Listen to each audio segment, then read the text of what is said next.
En el vasto y ordenado mapa de nuestro sistema solar, existe una anomalía, una región de un desorden aparente que ha desconcertado a los astrónomos durante más de 2 siglos. Entre la órbita del último planeta rocoso, Marte, y el primero de los gigantes gaseosos, Júpiter, se extiende un abismo de casi 550 millones de kilómetros. Y en este abismo, donde según la lógica de la formación planetaria debería orbitar otro mundo, encontramos en su lugar un enjambre de millones de rocas y escombros. El cinturón de asteroides. Este cinturón no es solo una característica de nuestro vecindario cósmico.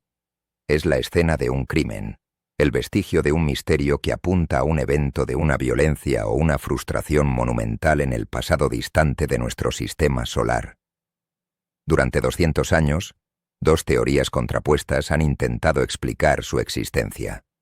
La primera, más dramática, sugiere que el cinturón son las ruinas de un mundo perdido, un quinto planeta rocoso que alguna vez orbitó al Sol antes de ser aniquilado en una antigua y desconocida catástrofe. La segunda, más sutil pero igualmente profunda, propone que el cinturón no es un cementerio, sino una cuna abandonada, los ladrillos de un planeta que nunca llegó a nacer. En algún lugar, entre estas 2 posibilidades, se encuentra la verdad oculta en el cinturón de asteroides. La historia de este misterio comienza no con un telescopio, sino con una fórmula matemática. En el siglo XVIII, los astrónomos Johann Titius y Johann Bode popularizaron una secuencia numérica, hoy conocida como la ley de Titius-Bode, que describía con una precisión asombrosa la distancia de los planetas conocidos al Sol. La ley predecía correctamente las órbitas de Mercurio, Venus, la Tierra, Marte, Júpiter y Saturno. Pero la fórmula era inflexible. Insistía en que debía existir un planeta en un hueco específico, a unas 2.8 veces la distancia de la Tierra al Sol, justo en la brecha entre Marte y Júpiter. Durante décadas, este planeta faltante fue uno de los grandes enigmas de la astronomía, y muchos astrónomos se lanzaron a una búsqueda sistemática para encontrarlo. La búsqueda pareció llegar a un final triunfal en la primera noche del siglo XIX. El 1 de enero de 1801, el astrónomo italiano Giuseppe Piazzi, desde su observatorio en Palermo, descubrió un pequeño punto de luz que se movía a través de las estrellas exactamente en la región predicha. Tras seguir su órbita, se confirmó que era un nuevo planeta, al que llamó Ceres. El misterio parecía resuelto. La ley de Titius-Bode era correcta, y el sistema solar estaba completo. Sin embargo, la solución fue efímera. Poco después, el astrónomo alemán Heinrich Olbers, mientras intentaba relocalizar a Ceres, descubrió otro objeto, Pallas, en una órbita muy similar, y luego un tercero, Juno, y un cuarto, Vesta. El sistema solar, de repente, parecía tener demasiados planetas en el mismo lugar. Fue Olbers quien propuso la teoría que definiría el debate durante los siguientes 150 años. Sugirió que Ceres, Pallas y los demás no eran planetas por derecho propio, sino los fragmentos de un único planeta más grande que había sido destruido por una explosión interna o por una colisión catastrófica. Nació así la leyenda de Faetón, el quinto planeta, un mundo perdido cuyo cuerpo destrozado formaba el cinturón de asteroides. Esta idea, la de un asesinato cósmico, capturó la imaginación científica y popular. El cinturón de asteroides se convirtió en un campo de escombros, y cada nueva roca descubierta era una pieza más del rompecabezas de este mundo aniquilado. Pero a medida que la tecnología de observación mejoraba, las pruebas en contra de esta dramática teoría comenzaron a acumularse, apuntando hacia una verdad aún más extraña. Antes de comenzar esta investigación forense y examinar la primera pista que puso en duda la existencia de Faetón, haremos una pequeña pausa. Nos gustaría saber cuál de las 2 teorías te parece a primera vista más fascinante, la del planeta destruido o la del planeta fallido. Puedes compartir tu opinión en los comentarios. Y si disfrutas de estos documentales que desentrañan los grandes misterios de la ciencia, considera suscribirte para no perderte futuros análisis. Ahora, con el escenario del misterio establecido, podemos delinear el viaje de investigación que nos espera. Este documental se adentrará en el corazón del cinturón de asteroides para descubrir la verdad oculta sobre su origen. El análisis seguirá las pistas como si fuera una investigación criminal. Se examinará la evidencia histórica, desde la ley de Titius-Bode hasta el descubrimiento de los primeros asteroides y el nacimiento de la hipótesis de Phaethon. A continuación, se presentarán las pruebas que comenzaron a demoler esa teoría. El sorprendente problema de la masa total del cinturón y la diversidad química de sus componentes, dos pistas que sugieren que un único planeta progenitor es imposible. Una vez descartada la vieja teoría, la investigación se centrará en el principal sospechoso de la historia moderna, el planeta Júpiter. Se explicará el arma del crimen, el sutil pero implacable mecanismo de la resonancia orbital, y se mostrarán las huellas dactilares que Júpiter ha dejado en la estructura del cinturón. Finalmente, se revelará la verdad oculta que apoya la ciencia actual, la historia de un planeta fallido, una creación interrumpida por el matón gravitacional del sistema solar. Se reformulará la identidad del cinturón, no como un cementerio, sino como un invaluable museo de fósiles que nos cuenta la historia de la formación de nuestro propio mundo, y se explorarán sus habitantes más fascinantes, como el planeta enano Ceres, un posible mundo oceánico. Toda gran investigación comienza con una pista, una anomalía que sugiere que la historia aceptada no está completa. En el caso del planeta faltante, la primera pista no fue una observación telescópica, sino un patrón numérico, una extraña coincidencia matemática que parecía regir la arquitectura del sistema solar. Durante siglos, los astrónomos, desde Kepler en adelante, habían estado obsesionados con encontrar una armonía subyacente en las órbitas de los planetas, una especie de plano divino o una ley de diseño. En el siglo XVIII, esta búsqueda culminó en la formulación de una secuencia numérica simple pero sorprendentemente profética, conocida hoy como la ley de Titius-Bode. Aunque hoy en día no se considera una verdadera ley de la física, sino más bien una notable coincidencia, su impacto en la historia de la astronomía fue inmenso. Creó un mapa del tesoro que señalaba directamente a un mundo desconocido. La regla fue propuesta por primera vez por el astrónomo alemán Johann Daniel Titius en 1766 y fue popularizada por su colega Johann Elert Bode. La formulación de la secuencia es simple. Se comienza con una serie numérica, 0, 3, 6, 12, 24, 48, y así sucesivamente, donde cada número, después del 3, es el doble del anterior. A continuación, se suma 4 a cada número de esta secuencia, lo que da como resultado 4, 7, 10, 16, 28, 52 y 100. Finalmente se divide cada uno de estos números por 10. El resultado es una nueva secuencia final, 0.4, 0.7, 1.0, 1.6, 2.8, 5.2 y 10.0. La revelación que fascinó a los astrónomos de la época fue que esta secuencia abstracta parecía corresponderse casi a la perfección con las distancias medias de los planetas conocidos al Sol, medidas en unidades astronómicas. Una unidad astronómica, o UA, se define como la distancia media de la Tierra al Sol. Al comparar la predicción de la ley con las distancias reales, el ajuste era asombroso. Para Mercurio, el planeta más interior, la ley predecía una distancia de 0.4 unidades astronómicas. Su distancia real es de aproximadamente 0.39. La coincidencia era casi perfecta. Para Venus, la ley predecía 0.7. Su distancia real es de 0.72.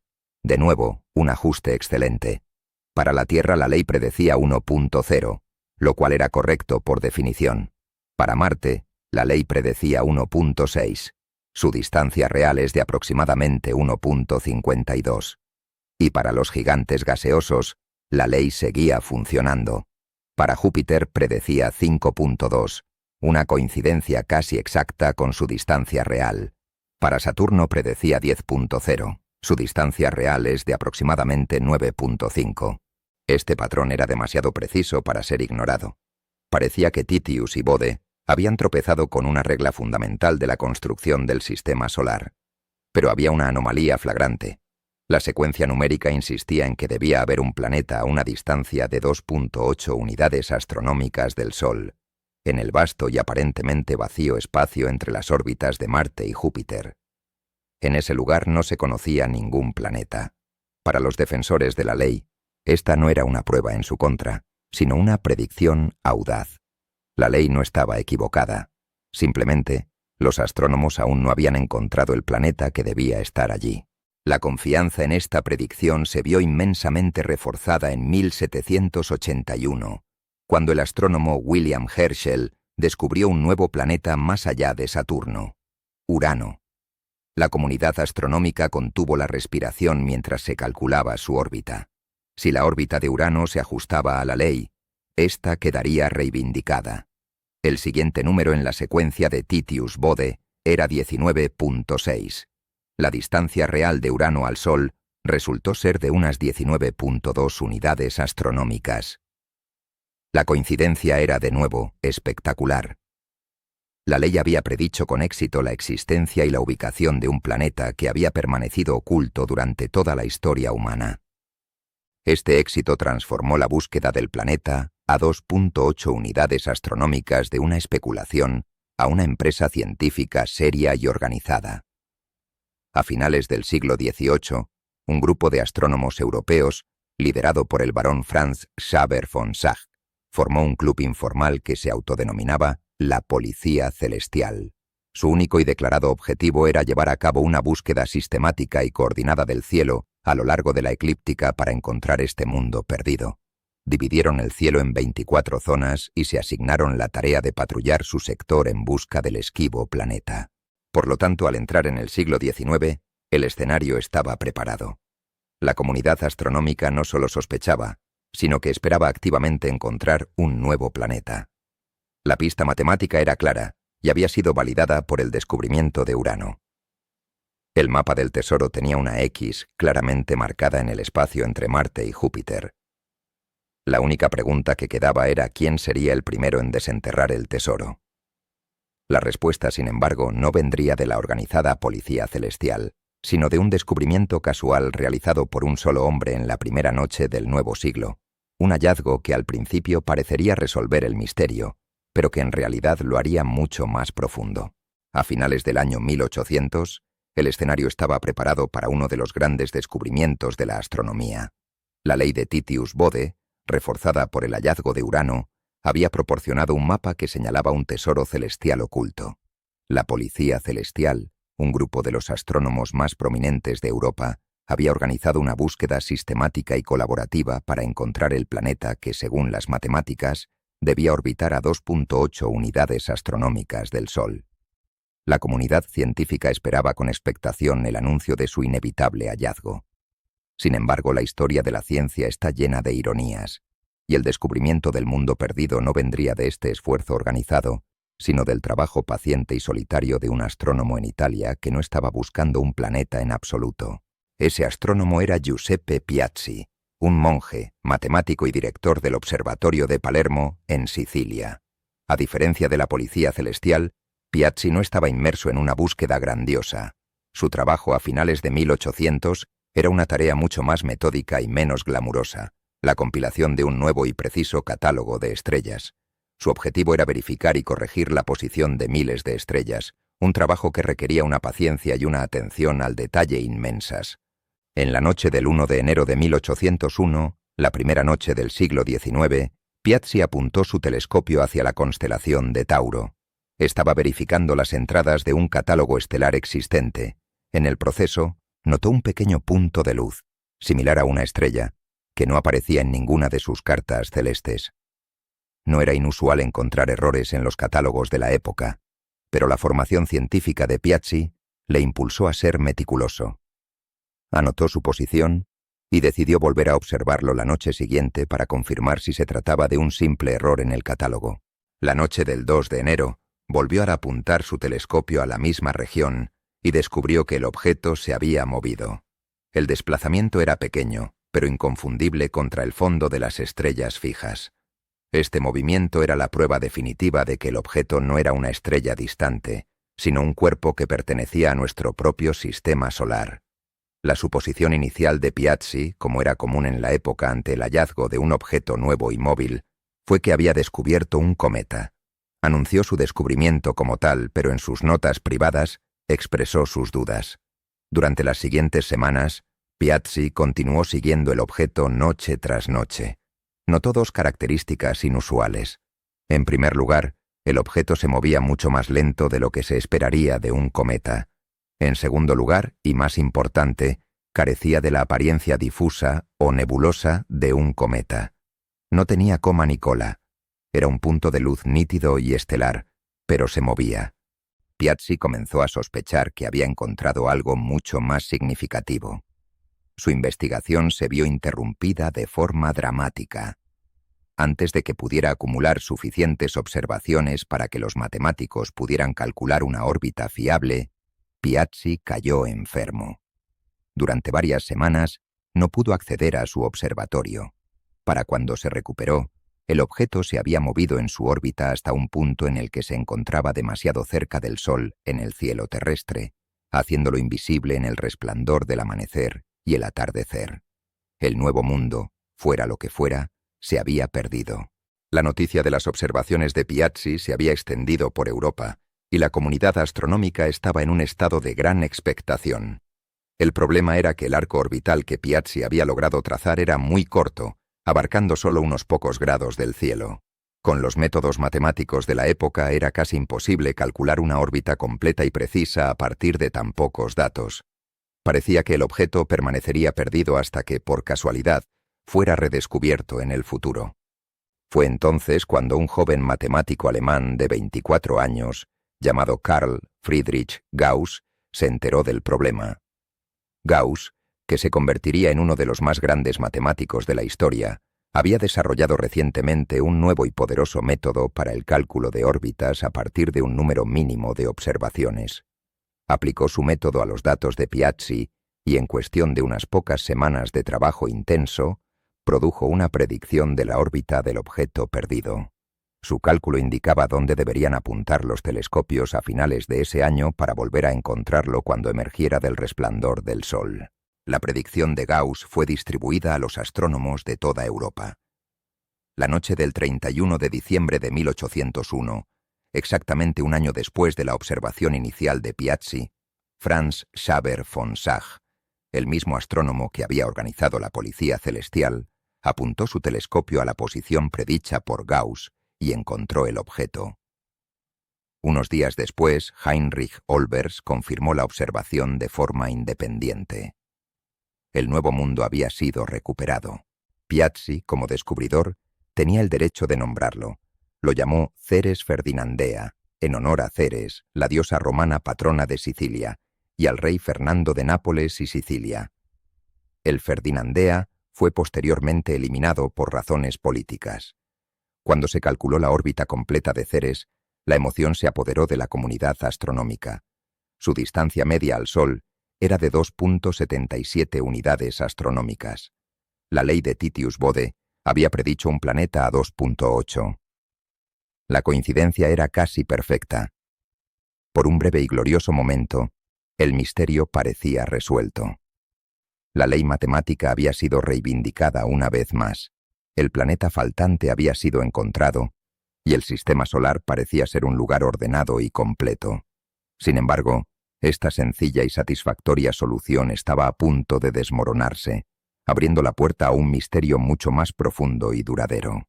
El descubrimiento de Ceres en la primera noche del siglo XIX pareció traer un orden y una clausura satisfactorios a la astronomía.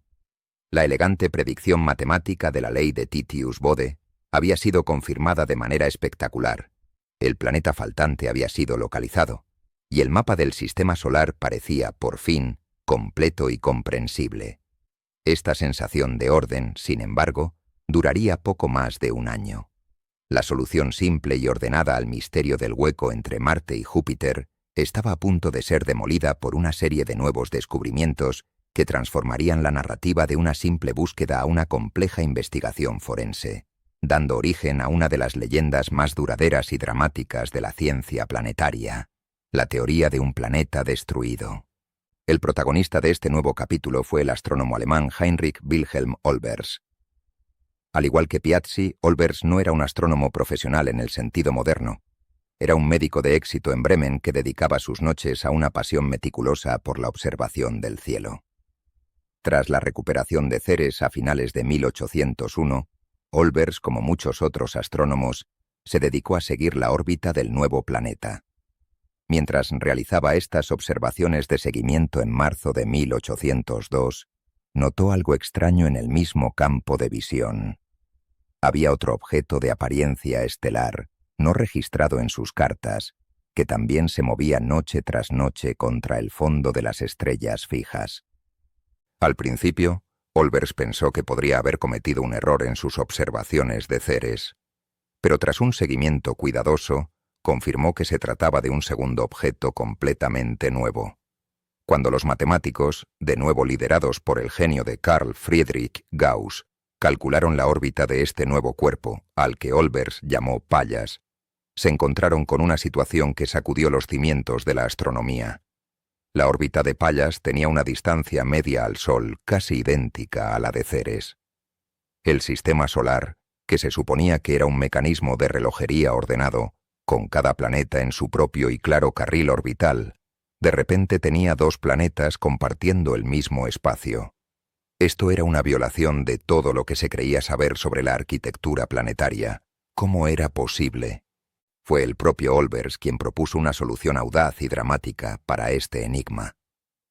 En una carta a un colega, razonó que era imposible que dos planetas de tamaño completo se hubieran formado en la misma órbita. Por lo tanto, la explicación más lógica era que Ceres y Pallas no eran dos planetas distintos, sino los fragmentos de un único planeta más grande que había existido en esa órbita en el pasado y que había sido destruido. Olbers especuló que la causa de la destrucción podría haber sido una explosión interna o el impacto de un cometa masivo. Esta hipótesis, hoy conocida como la hipótesis de Olbers, era increíblemente poderosa porque no solo explicaba la existencia de dos cuerpos en la misma región, sino que también hacía una predicción comprobable.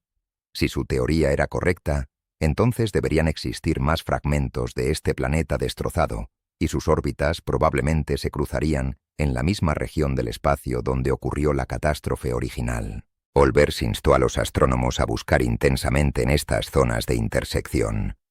La predicción no tardó en dar sus frutos. En 1804, el astrónomo Carl Harding descubrió un tercer objeto en una órbita similar, al que llamó Juno, y en 1807, el propio Olbers, mientras realizaba la búsqueda que él mismo había propuesto, encontró el cuarto miembro de esta nueva clase de cuerpos celestes, Vesta. Ahora había 4 objetos pequeños y de aspecto estelar orbitando en la misma región. El astrónomo William Herschel, que había descubierto Urano, acuñó el término asteroide, que significa parecido a una estrella en griego, para describir estos cuerpos, ya que, a diferencia de los planetas, eran demasiado pequeños para que los telescopios de la época los resolvieran en discos. La hipótesis del planeta destruido se consolidó. Parecía la única explicación lógica para el creciente número de asteroides. Con el tiempo se propuso un nombre para este mundo perdido, un nombre extraído de la mitología griega que encajaba perfectamente con la narrativa de una catástrofe celestial: Faetón. En el mito, Faetón era el hijo del dios del sol, Helios. Para demostrar su linaje divino, le pidió a su padre que le permitiera conducir el carro del sol a través del cielo durante un día. Incapaz de controlar a los poderosos caballos, Faetón perdió el control del carro, acercándose demasiado a la tierra y abrasándola, y luego alejándose demasiado y congelándola. Para evitar la destrucción total, Zeus se vio obligado a lanzar un rayo al carro, destruyendo a Faetón y esparciendo sus restos en llamas. El mito de un ser celestial destrozado en una catástrofe para salvar el orden del mundo se convirtió en la analogía perfecta para el planeta perdido. Durante más de 150 años, la hipótesis de Faetón fue la teoría dominante y aceptada por la comunidad científica para explicar el origen del cinturón de asteroides. El hueco entre Marte y Júpiter ya no era solo un espacio vacío, sino un campo de escombros, la escena de un crimen cósmico.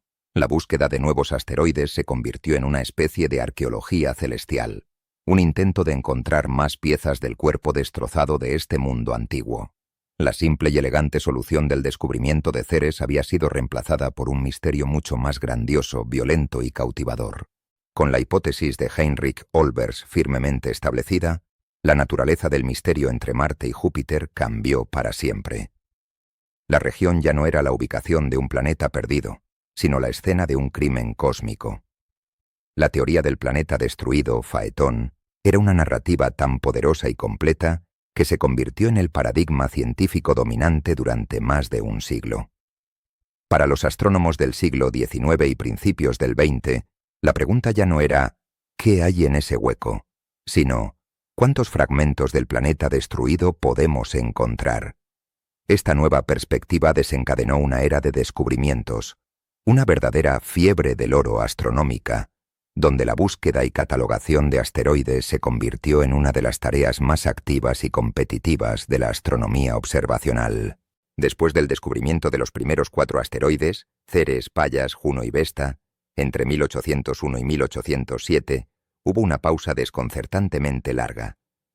Durante casi 4 décadas, a pesar de las búsquedas continuas, no se encontró ningún otro fragmento. Este largo silencio hizo que algunos astrónomos dudaran de la hipótesis de Olbers. Sin embargo, en 1845, el astrónomo aficionado Carl Henke, después de 15 años de búsqueda paciente, descubrió el 5º asteroide, Astraea. Este hallazgo reavivó el interés y demostró que había más piezas por encontrar para aquellos que tuvieran la paciencia de buscarlas. A partir de ese momento, el ritmo de los descubrimientos se aceleró. El proceso de caza de asteroides en el siglo XIX era una tarea de una dificultad y una monotonía inmensas. Requería que un astrónomo pasara noche tras noche en el ocular de su telescopio, mirando una pequeña sección del cielo. El método consistía en dibujar meticulosamente un mapa de todas las estrellas en ese campo de visión. La noche siguiente, el astrónomo volvía a la misma región y comparaba lo que veía en el telescopio con su mapa dibujado a mano. Si un punto de luz se había movido con respecto a los demás, ese era el candidato a ser un nuevo asteroide.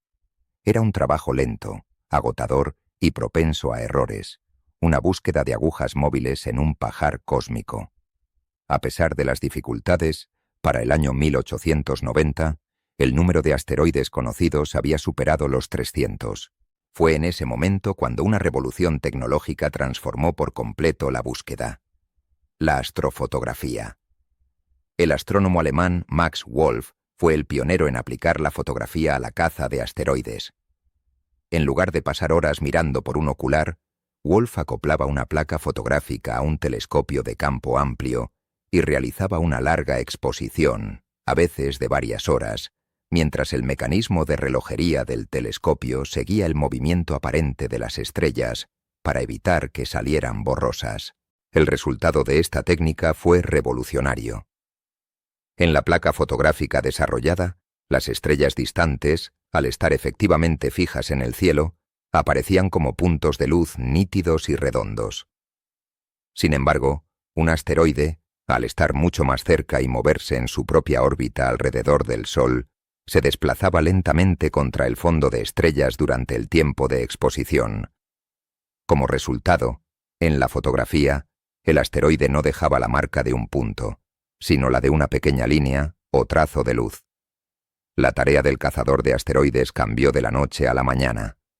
Ya no era necesario el tedioso trabajo de comparar el cielo con mapas estelares. Ahora, el proceso consistía en examinar las placas fotográficas en la comodidad de un laboratorio en busca de estos reveladores trazos de luz.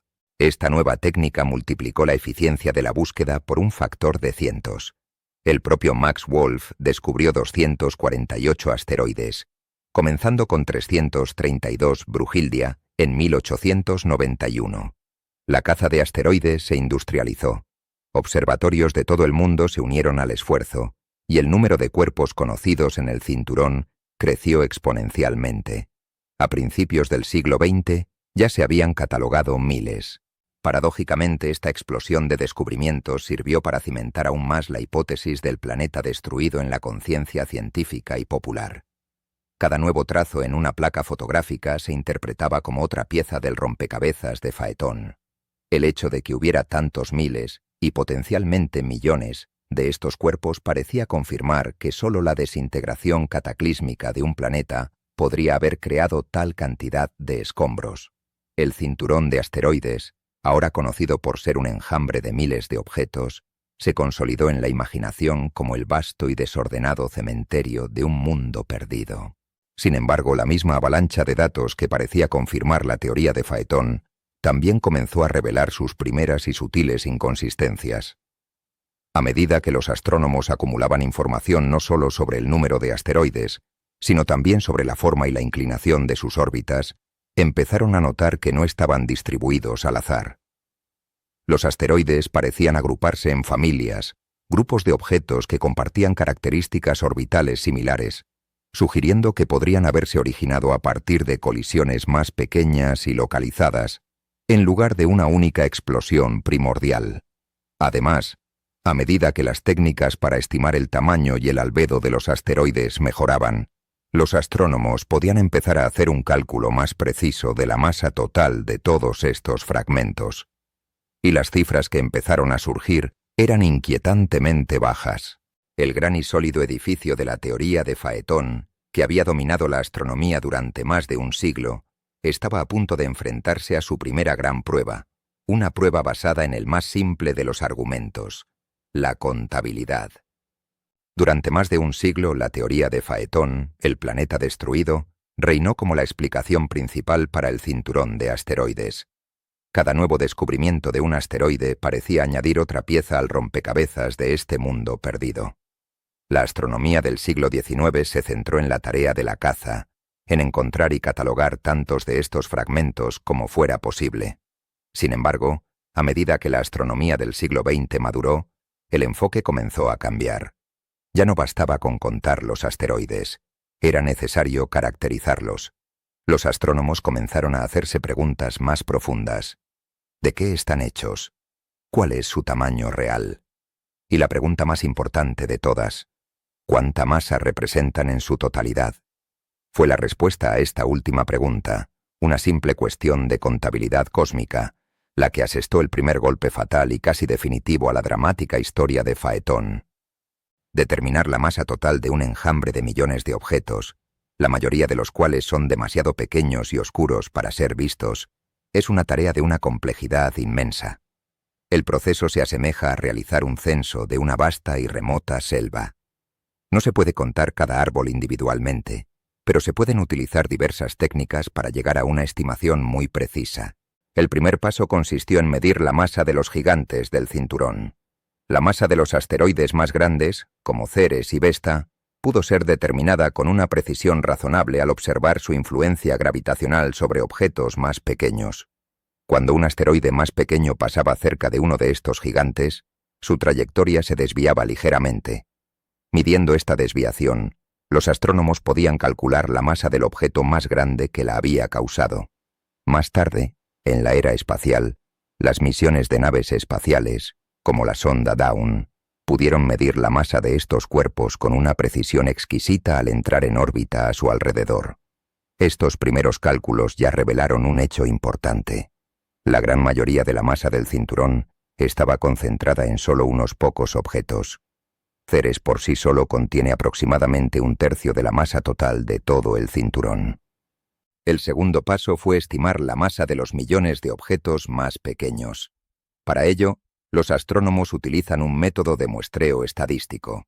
Realizan sondeos de áreas pequeñas y representativas del cielo, utilizando telescopios potentes para contar todos los asteroides que pueden detectar hasta un cierto límite de brillo. Al saber lo brillante que es un asteroide y su distancia, y al hacer una suposición razonable sobre su reflectividad, su albedo, pueden estimar su tamaño. Al contar cuántos asteroides de cada tamaño hay en estas áreas de muestra, pueden construir un modelo de la distribución de tamaños en todo el cinturón. Finalmente, al extrapolar estos números a la totalidad del cinturón y asignar una densidad promedio a los asteroides según su tipo, se puede llegar a una estimación de la masa total. A medida que estas técnicas se refinaban a lo largo del siglo XX, la cifra resultante se hizo cada vez más clara y más problemática para la teoría de Phaeton. La masa total de todos los objetos en el cinturón principal de asteroides se estima hoy en día en unos 3 por 10 elevado a la 21 kilogramos. Este número, aunque grande, es engañoso. Es solo el 4% de la masa de la Luna de la Tierra. Esta cifra fue una revelación impactante. La Luna de la Tierra ni siquiera es un objeto particularmente masivo en la escala del Sistema Solar. Marte, el planeta más pequeño del Sistema Solar interior, tiene unas 9 veces la masa de la Luna. Esto significa que la masa total del cinturón de asteroides es inferior a la mitad del 1% de la masa de su vecino planetario más cercano, Marte. Para formar un planeta geológicamente activo, uno capaz de diferenciarse en un núcleo, un manto y una corteza, como sugeriría la teoría de Phaeton, se necesitaría un cuerpo con una masa al menos comparable a la de nuestra Luna, y muy probablemente mucho mayor. La hipótesis del planeta destruido se enfrentaba ahora a una contradicción insalvable. ¿Dónde estaba el 99% restante de la masa? Si un planeta del tamaño de Marte o incluso de la Luna hubiera sido destruido, ¿a dónde fueron a parar sus restos? La contraargumentación era que una explosión o una colisión lo suficientemente violenta podría haber expulsado la mayor parte de la masa del sistema solar. Sin embargo, los modelos de la física orbital demostraron que esto era extremadamente improbable. Para que un fragmento escape por completo de la inmensa atracción gravitacional del Sol desde esa distancia, necesita alcanzar una velocidad de escape muy alta. Una explosión planetaria, aunque violenta, tendería a enviar la mayoría de sus fragmentos a órbitas elípticas alrededor del Sol, órbitas que, en gran medida, permanecerían en la misma región general que la del planeta original.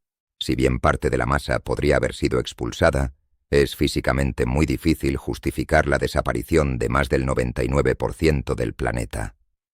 La escena del crimen simplemente no contenía suficientes pruebas para justificar la existencia de una víctima del tamaño de un planeta. Este problema de la masa obligó a la comunidad astronómica a reconsiderar la cuestión desde cero. La vieja teoría partía de la suposición de que un planeta existió primero y luego fue destruido. Pero, ¿y si esa suposición inicial era incorrecta? ¿Y si el cinturón de asteroides nunca fue un planeta? Esta nueva perspectiva dio la vuelta al problema. La pregunta ya no era ¿por qué el planeta fue destruido? La pregunta se convirtió en ¿por qué nunca se formó un planeta en primer lugar? El problema de la masa, la primera gran duda, había demolido los cimientos de la teoría de Phaeton y había abierto la puerta a una nueva y radical explicación. El problema de la masa asestó un golpe devastador a la teoría de Phaeton. La contabilidad cósmica simplemente no cuadraba. La idea de que más del 99% de un planeta pudiera ser aniquilado y expulsado del sistema solar era físicamente inverosímil. Sin embargo, este argumento, aunque poderoso, no era el único que minaba los cimientos de la vieja hipótesis. A medida que avanzaba el siglo XX, los astrónomos desarrollaron una nueva y poderosa herramienta para analizar la composición de los objetos distantes: la espectroscopía. Esta técnica, que permite descifrar la composición química de un asteroide a partir de la luz que refleja, proporcionaría la segunda y quizás más concluyente prueba en contra de la existencia de un único planeta progenitor. La evidencia no estaría en la cantidad de los restos, sino en su naturaleza fundamental. La espectroscopía es el arte de analizar la luz descomponiéndola en sus colores constituyentes, de la misma manera que un prisma crea un arco iris a partir de la luz blanca. Cuando la luz del Sol incide sobre la superficie de un asteroide, parte de esa luz es absorbida y parte es reflejada. Los diferentes minerales y compuestos químicos de la superficie del asteroide absorben longitudes de onda, o colores, de luz muy específicas. Al capturar la luz reflejada con un telescopio y pasarla a través de un espectrógrafo, los astrónomos pueden ver el espectro del asteroide. Este espectro no es un arco iris perfecto. Tiene líneas o bandas oscuras que corresponden a los colores que fueron absorbidos por la superficie. El patrón de estas líneas de absorción es una huella dactilar química única que permite a los científicos determinar de qué está hecho el asteroide sin tener que viajar hasta él. Durante décadas, los astrónomos llevaron a cabo extensos sondeos espectroscópicos analizando la luz de miles de asteroides a lo largo y ancho del cinturón. Lo que esperaban encontrar, si la teoría de Phaeton era correcta, era una mezcla caótica de diferentes tipos de materiales. Sin embargo, lo que encontraron fue todo lo contrario, un orden sorprendente y una clara estructura. El análisis reveló que el cinturón de asteroides no es una colección homogénea de rocas. Está claramente dividido por composición química en una forma que se correlaciona directamente con la distancia al Sol. La parte interior del cinturón, la más cercana a la órbita de Marte, está dominada por asteroides de tipo S. La S viene de silicaceous, o stony, que significa rocoso. Estos asteroides son ricos en silicatos, como el olivino y el piroxeno, y en metales como el níquel-hierro. Son de un color relativamente claro y su composición es muy similar a la de los meteoritos rocosos que caen a la Tierra y a la de los planetas interiores como Marte y la propia Tierra.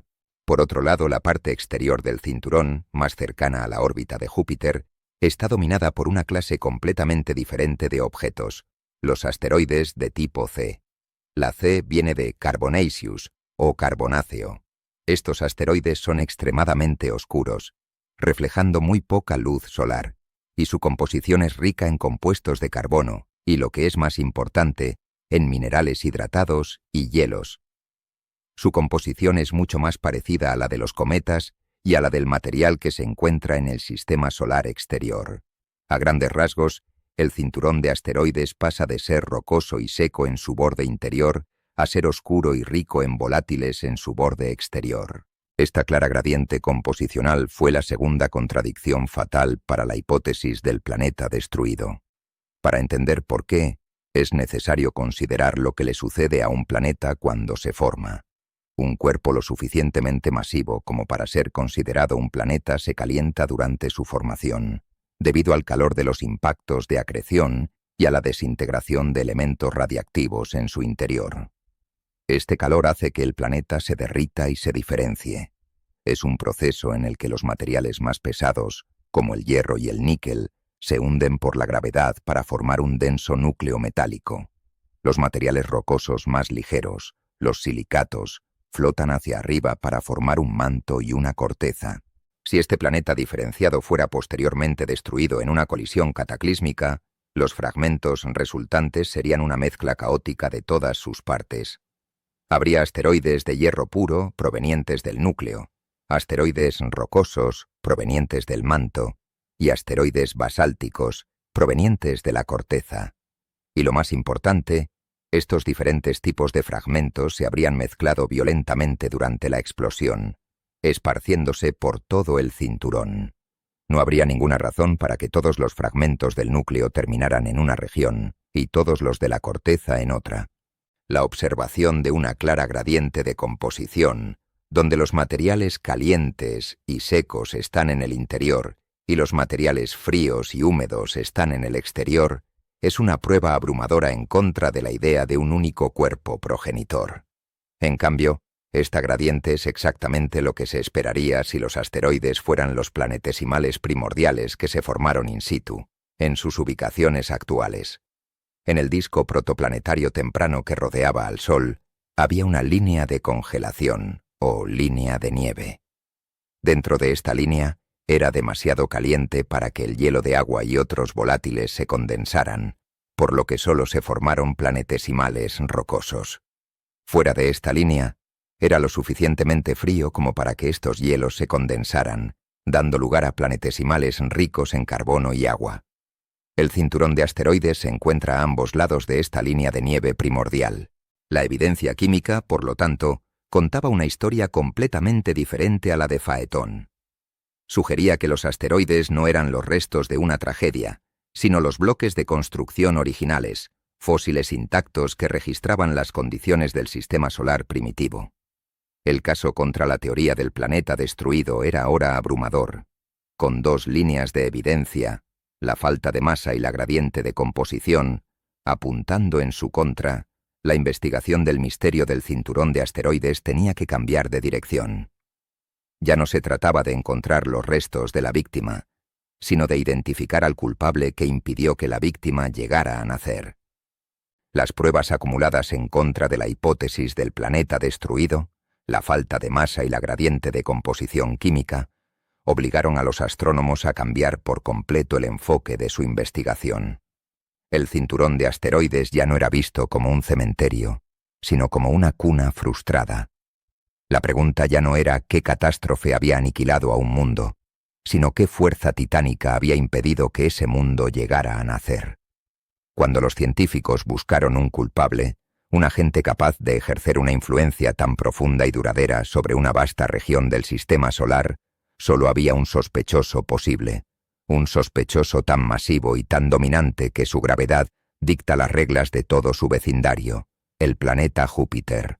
Para comprender el papel de Júpiter en esta historia, primero es necesario asimilar su escala. Júpiter no es simplemente el planeta más grande del sistema solar. Es, en muchos sentidos, un sistema solar en miniatura, un rey gravitacional que empequeñece a todos los demás planetas. Su masa es más de 2,5 veces la masa de todos los otros 7 planetas, sus lunas, asteroides y cometas, combinados. Contiene aproximadamente el 70% de toda la masa planetaria de nuestro sistema. Su volumen es tan inmenso que los 1.300 planetas tierras podrían caber cómodamente en su interior.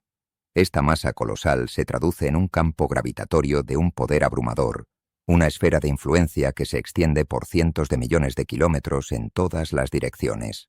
Júpiter es un gigante gaseoso, compuesto principalmente de los mismos ingredientes que el Sol, hidrógeno y helio. De hecho, a menudo se le describe como una estrella fallida. Se cree que fue el primer planeta en formarse en el sistema solar primitivo, acumulando rápidamente la mayor parte del gas y el polvo disponibles en el disco protoplanetario. Si hubiera sido unas 80 veces más masivo, la presión y la temperatura en su núcleo habrían sido lo suficientemente altas como para iniciar la fusión nuclear del hidrógeno, y Júpiter se habría encendido para convertirse en una estrella, convirtiendo a nuestro sistema solar en un sistema estelar binario. Aunque no alcanzó este umbral, su inmensa masa y su formación temprana le otorgaron el papel de arquitecto principal del sistema solar. La influencia de Júpiter es doble. Por un lado, ha actuado como un pastor o un guardián para la Tierra.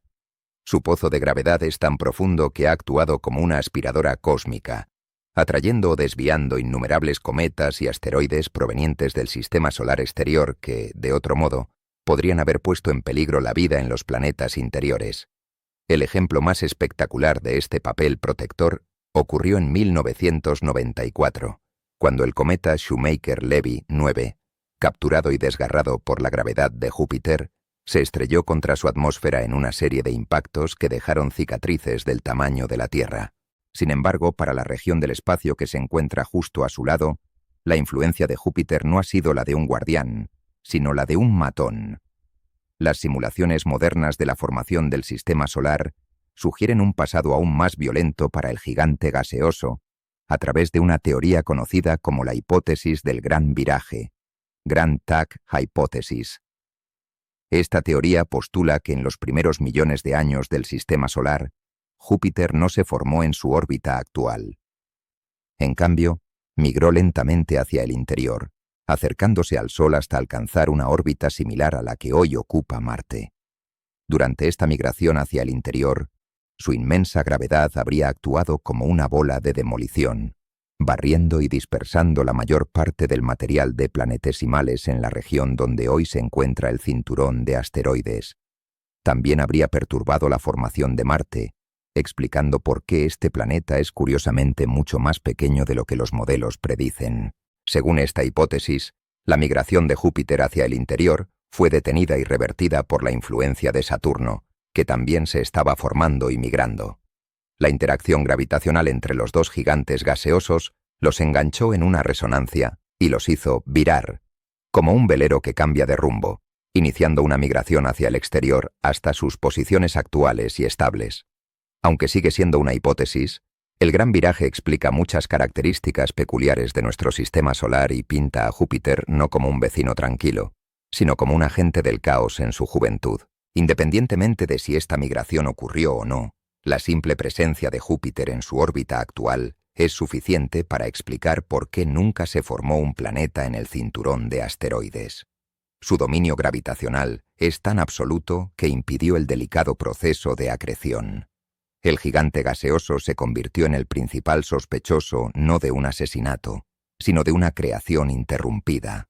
Con el culpable identificado, la investigación se centró en el arma del crimen, el mecanismo preciso a través del cual Júpiter, a pesar de estar a cientos de millones de kilómetros de distancia, ejerce un control tan sutil y a la vez tan implacable sobre los habitantes del cinturón. Con Júpiter identificado como el principal sospechoso en el caso del planeta fallido, la investigación cósmica se centra ahora en el arma del crimen. ¿Cuál es el mecanismo exacto a través del cual un planeta, a pesar de estar a cientos de millones de kilómetros de distancia, puede ejercer una influencia tan precisa y devastadora sobre una región entera del sistema solar? La respuesta no es una fuerza bruta o una colisión directa. Es un fenómeno mucho más sutil, pero inmensamente poderoso a lo largo de escalas de tiempo geológicas. La resonancia orbital es el arma silenciosa de la gravedad, capaz de esculpir la arquitectura de sistemas planetarios enteros. El concepto de resonancia es familiar en la vida cotidiana. Describe el fenómeno que ocurre cuando un sistema que es capaz de oscilar es sometido a una fuerza periódica que coincide con su frecuencia natural de oscilación. El resultado es un aumento drástico en la amplitud de la oscilación. El ejemplo más simple e intuitivo es el de empujar a un niño en un columpio.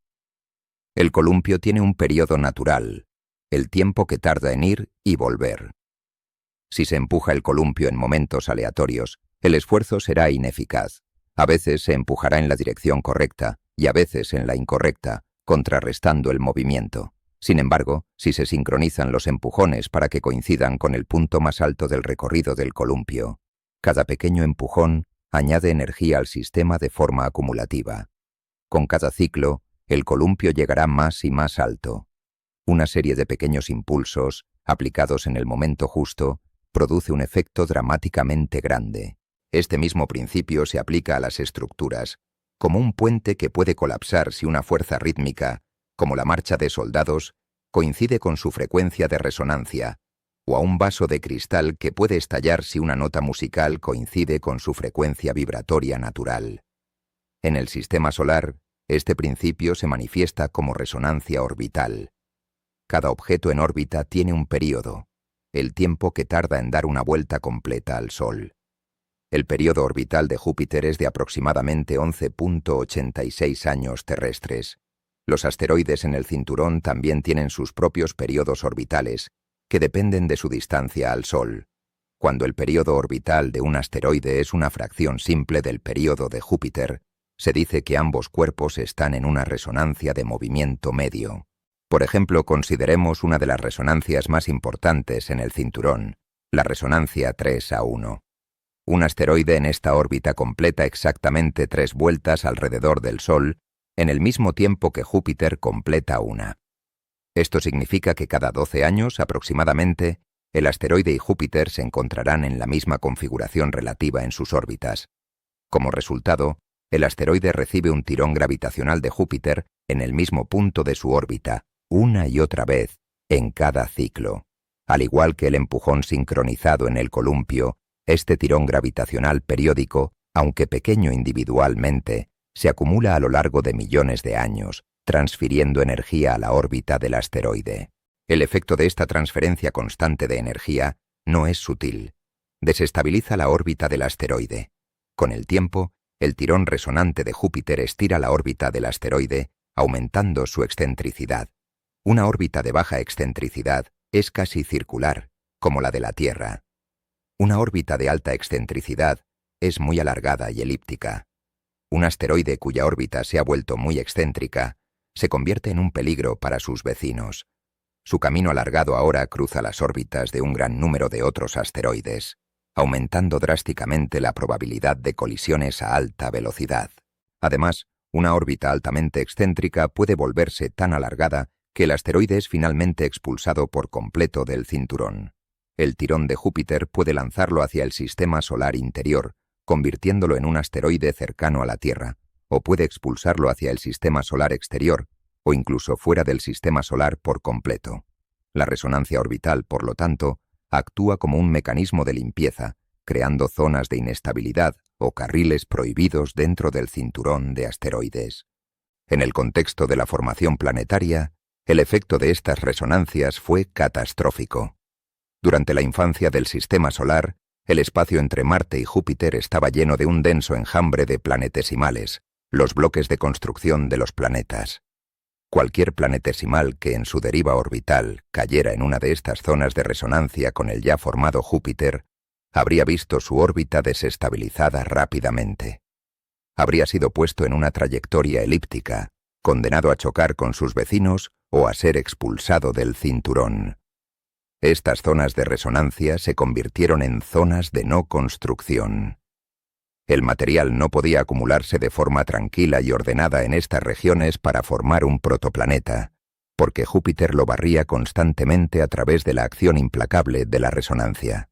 El arma del crimen, por lo tanto, no fue una explosión, sino la persistencia implacable de la gravedad, aplicada rítmicamente durante eones.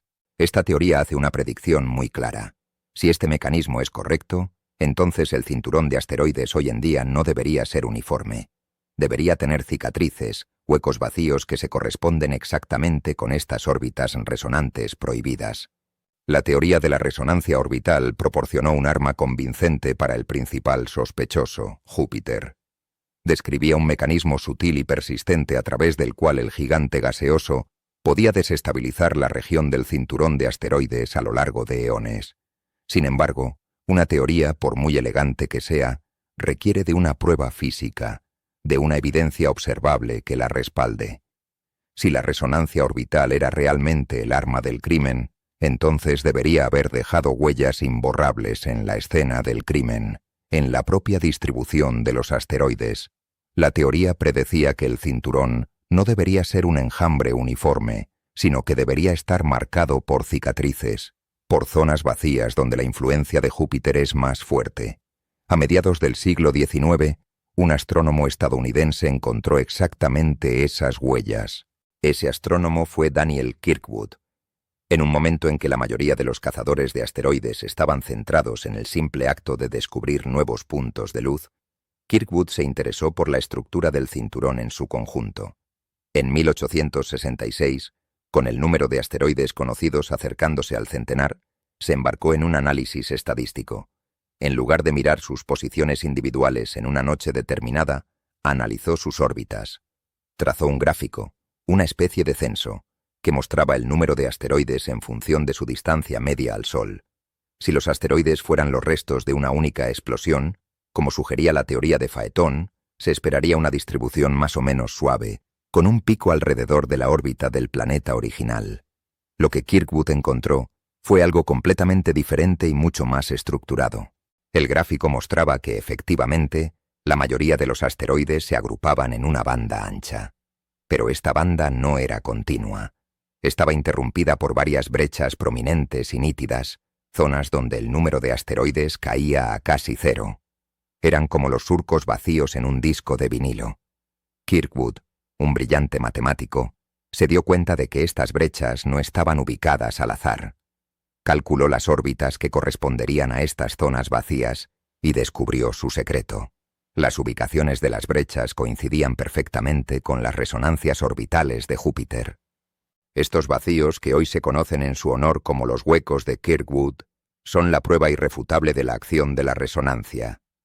Cada hueco corresponde a una órbita en la que un asteroide completaría un número entero de vueltas por cada cierto número de vueltas de Júpiter. Por ejemplo, Kirkwood encontró un hueco pronunciado en la resonancia 3:1, a una distancia de 2.5 unidades astronómicas. Cualquier asteroide en esta órbita daría exactamente 3 vueltas al Sol por cada vuelta de Júpiter. Como se explicó en el bloque anterior, esto significa que recibiría un tirón gravitacional de Júpiter en el mismo punto de su órbita, una y otra vez, lo que eventualmente desestabilizaría su trayectoria y lo expulsaría de esa órbita. El análisis reveló más huecos que se correspondían con otras resonancias fuertes. Un hueco en la resonancia 5A2, 5 órbitas por cada 2 de Júpiter, otro en la resonancia 7A3 y uno muy importante en la resonancia 4A1, más cerca de Marte. Uno de los huecos más significativos es el de la resonancia 2A1, a una distancia de unas 3.3 unidades astronómicas. Esta resonancia es tan poderosa que marca el borde exterior del cinturón de asteroides principal. Más allá de este punto, la influencia de Júpiter es tan abrumadora que muy pocos asteroides pueden mantener una órbita estable durante mucho tiempo. El descubrimiento de los huecos de Kirkwood fue el equivalente astronómico a encontrar las huellas dactilares del sospechoso en el arma del crimen. Proporcionaban la prueba observacional directa que vinculaba la estructura del cinturón de asteroides con la influencia gravitacional de Júpiter. Los huecos son las cicatrices de miles de millones de años de acoso gravitacional. Son las zonas de no construcción que Júpiter ha mantenido limpias, los carriles de la autopista celestial que han sido despejados por su implacable tirón. La existencia de estos huecos es extremadamente difícil de explicar con la teoría del planeta destruido. Una explosión habría esparcido los escombros por todas las órbitas, incluidas las resonantes. El hecho de que estas órbitas estén vacías hoy en día es una prueba de que un proceso lento y continuo, no una única explosión, ha estado esculpiendo el cinturón a lo largo de toda la historia del sistema solar. Curiosamente, no todas las resonancias conducen a la inestabilidad. La física de las interacciones orbitales es compleja y en ciertas condiciones, algunas resonancias pueden, de hecho, atrapar y estabilizar las órbitas en lugar de perturbarlas. Este es el caso de los asteroides de la familia Hilda, que se encuentran en una resonancia estable de 3A2 con Júpiter, y el de los famosos asteroides troyanos, dos grandes enjambres de asteroides que están atrapados en una resonancia 1A1, compartiendo la propia órbita de Júpiter, 60 grados por delante y por detrás del planeta. Estos casos, sin embargo, no contradicen la teoría, la refuerzan, demostrando que Júpiter actúa como un pastor gravitacional, no solo despejando ciertas zonas, sino también reuniendo rebaños de asteroides en otras. Con las pruebas de la falta de masa, la gradiente química y ahora la irrefutable evidencia de los huecos de Kirkwood, el caso contra Phaethon estaba cerrado. La narrativa de un planeta destruido, que había dominado la astronomía durante un siglo y medio, ya no era sostenible.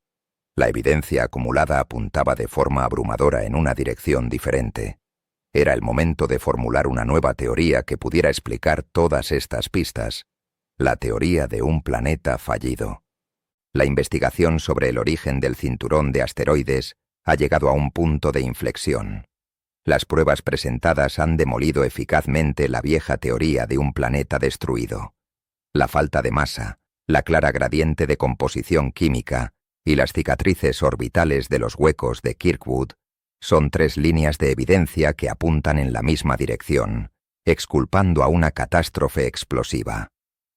Con la hipótesis de Phaethon descartada, el camino queda despejado para la revelación de la verdad oculta, la explicación moderna que se ajusta a toda la evidencia acumulada. La verdad no es una historia de destrucción, sino de una creación interrumpida. El cinturón de asteroides no son las ruinas de un mundo que fue, sino los cimientos de un mundo que nunca llegó a ser. Para comprender cómo un planeta puede fallar en su formación, primero es necesario entender cómo se forman los planetas exitosos. El proceso, conocido como modelo de acreción, es una historia de crecimiento gradual que se desarrolla a lo largo de millones de años. Todo comienza en la nebulosa solar, la vasta y giratoria nube de gas y polvo que rodeaba a nuestro Sol recién nacido. En esta nube, las temperaturas no eran uniformes. Cerca del Sol era más caliente y más lejos era más frío. El primer paso fue la condensación. Diminutas partículas de polvo, como granos de hollín y silicatos, comenzaron a solidificarse a partir del gas. Más allá de la línea de nieve, donde las temperaturas eran lo suficientemente bajas, los compuestos volátiles como el agua también se condensaron en forma de hielo. Estas partículas de polvo, de tamaño micrométrico, comenzaron a chocar entre sí. A estas escalas, las fuerzas electrostáticas, similares a la electricidad estática que hace que el polvo se adhiera a una pantalla, hicieron que se pegaran. Lentos pero seguros, estos agregados crecieron, formando objetos del tamaño de guijarros y luego de rocas. A medida que estos objetos crecían, su propia gravedad comenzó a ser significativa. Una vez que alcanzaron un tamaño de aproximadamente 1 kilómetro de diámetro, se convirtieron en planetesimales.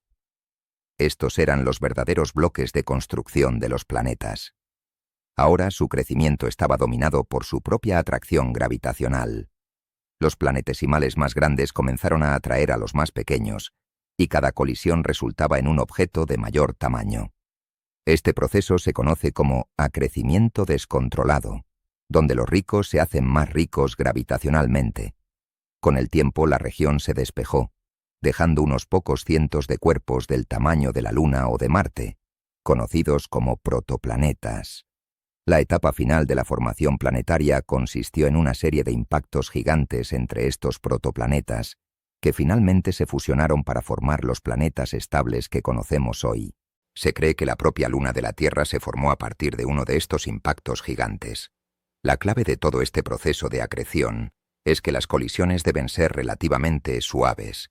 Las velocidades relativas entre los planetesimales deben ser lo suficientemente bajas para que cuando choquen, su gravedad mutua pueda mantenerlos unidos y fusionarlos. Si las velocidades son demasiado altas, la colisión no resulta en una fusión, sino en una fragmentación violenta. Aquí es donde la historia del quinto planeta se tuerce. En la región entre Marte y Júpiter, este proceso de acreción comenzó de la misma manera.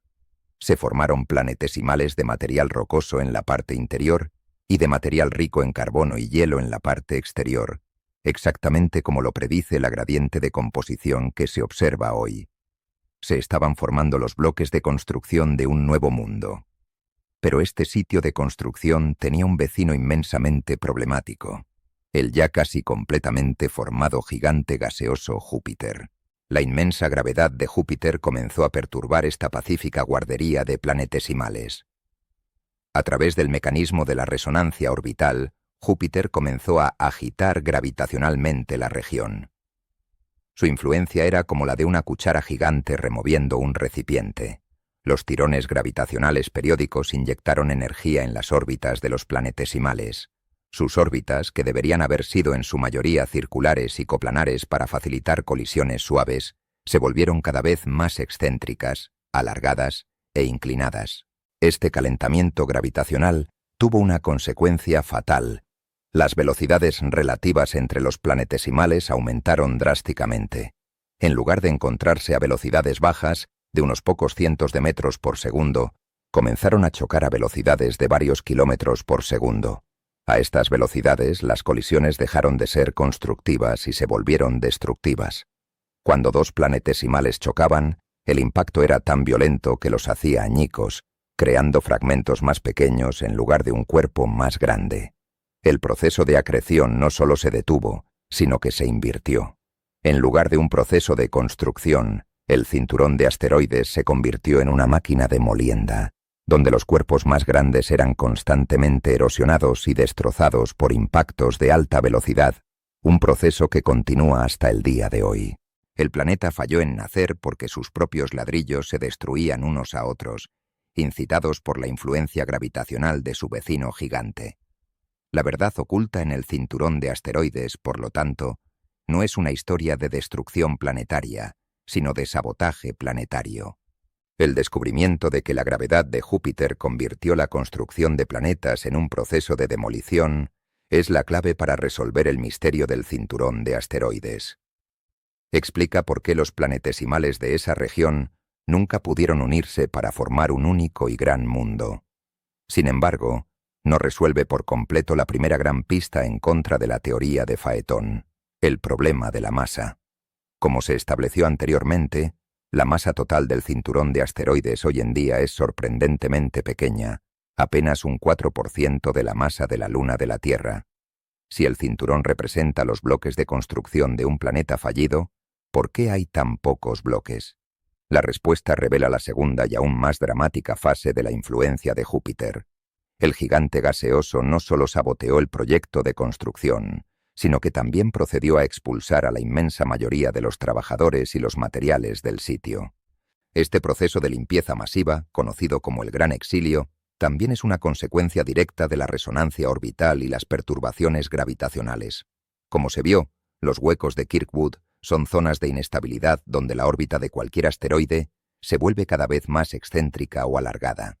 Una órbita muy alargada no solo aumenta la probabilidad de colisiones, sino que también pone al asteroide en una trayectoria que puede cruzar las órbitas de los planetas interiores como Marte y la Tierra, o, lo que es más importante, acercarlo peligrosamente a la propia órbita de Júpiter. Aquí es donde entra en juego un mecanismo conocido como asistencia gravitacional o efecto tirachinas. Este es el mismo principio que las agencias espaciales utilizan para acelerar las sondas espaciales en sus viajes al sistema solar exterior. Cuando un objeto pequeño, como una nave espacial o un asteroide, pasa cerca de un planeta masivo, puede robar una pequeña cantidad de la energía orbital del planeta. El efecto sobre el planeta masivo es completamente insignificante, pero para el objeto pequeño, el resultado es una aceleración tremenda, que lo lanza a una nueva y mucho más rápida trayectoria. En el sistema solar primitivo, los huecos de Kirkwood actuaron como cintas transportadoras, canalizando a los planetesimales desde el cinturón hacia encuentros cercanos con Júpiter. Cada vez que un planetesimal era pateado por la resonancia hacia una órbita elíptica que se cruzaba con la de Júpiter, el gigante gaseoso lo expulsaba violentamente.